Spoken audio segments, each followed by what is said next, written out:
கூட்டணி கட்சிகளின் கருத்துக்களை நான் ஆலோசனையாக தான் பார்க்குறேன், முரண்பாடா நினைக்கிறது இல்லை. ஒரு குடும்பத்தில் வேலை செய்கிற ஆஃபீஸில் எல்லா இடத்துலையும் கருத்து வேறுபாடுகள் இருக்கத்தான் செய்யும். கருத்து சொல்வது ஜனநாயக பூர்வமான உறவின் அடையாளம்தான். 2019 ஒன்னா சேர்ந்து தேர்தல் களத்தை சந்திச்சுட்டு வரோம். பாஜக எதிர்த்து வெற்றி பெறுவதில் இந்தியாவுக்கே எடுத்துக்காட்டா இருக்கிறது திமுக தலைமையிலான கூட்டணி தான்.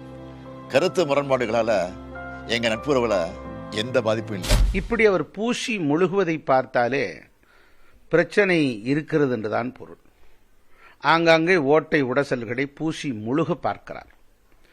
மார்க்சிஸ்ட் கம்யூனிஸ்ட் கட்சியினுடைய மாநில செயலாளர் திரு சண்முகம் அவர்கள் பல்வேறு குற்றச்சாட்டுகளை ஒவ்வொரு நாளும் எழுப்பி வருகிறார்.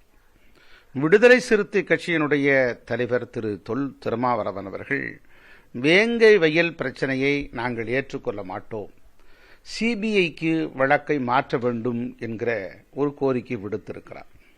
ஆக இதுபோன்று கூட்டணிக்குள்ளே பல்வேறு குழப்பங்கள் வந்து கொண்டே இருக்கிறது. இன்னும் 13 மாதங்கள் தான் இருக்கிறது அடுத்த பொது தேர்தலுக்கு. அதற்குள்ளாக இது ஒவ்வொன்றாக பிரச்சனை பிளவு என்பது அதிகரித்து கொண்டே இருக்கும். இப்போது இருக்கக்கூடிய சூழ்நிலையில் அப்படியே அமைதியோடு நகர்த்துவார்கள். போக போகத்தான் தமிழக மக்களுடைய மனநிலைகளை அறிந்து தங்களுடைய கருத்துக்களை பிரதிபலிப்பார்கள்.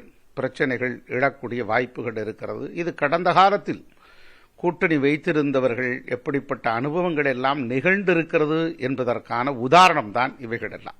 கூட்டணி கட்சிகள் கருத்துக்களை எல்லாம் எப்படி பாக்குறீங்கன்னு மக்களுக்கு தெரியும். உங்களுக்கு என்ன பயம்? இந்த கருத்துக்களை எல்லாம் எதிர்த்து பேசினால், கேலி கிண்டல் செய்தால், இடையில பண்ணாங்க, இடையில கம்யூனிஸ்ட் கட்சி பேசினாங்க, நாங்கள் இது எமர்ஜென்சி பீரியடா, நாங்க போராட்டம் பண்ணா அனுமதி கொடுக்க மாட்டேங்கிறாங்க போலீஸ், திமுகவுக்கு மட்டும் அனுமதி கொடுக்கறாங்க, இது ரொம்ப அநியாயம் அப்படின்னு கம்யூனிஸ்ட் கட்சி போராட்டம் நடத்தினாங்க. போராட்டத்துக்கு போலீஸ் அனுமதி கொடுக்கல, திருமாவளவன் அவர்களுக்கு அனுமதி கொடுக்கல. இதுக்கெல்லாம் அவங்க ரொம்ப கண்டிச்சாங்க. உடனே அமைச்சர்கள் கூட லேசா உரசி பார்த்தாங்க கம்யூனிஸ்டோட, அப்புறமேல அப்படியே அதெல்லாம் மூடி மறைச்சு அதை அப்படியே அமுக்கிட்டாங்க. இப்ப திருப்பவும் இப்ப ஒரு கருத்தை சொல்றாரு. ஏன் சொல்றாரு? பயம். 2026 தேர்தலை பார்த்தால் முதலமைச்சருக்கு பயம் வந்துவிட்டது.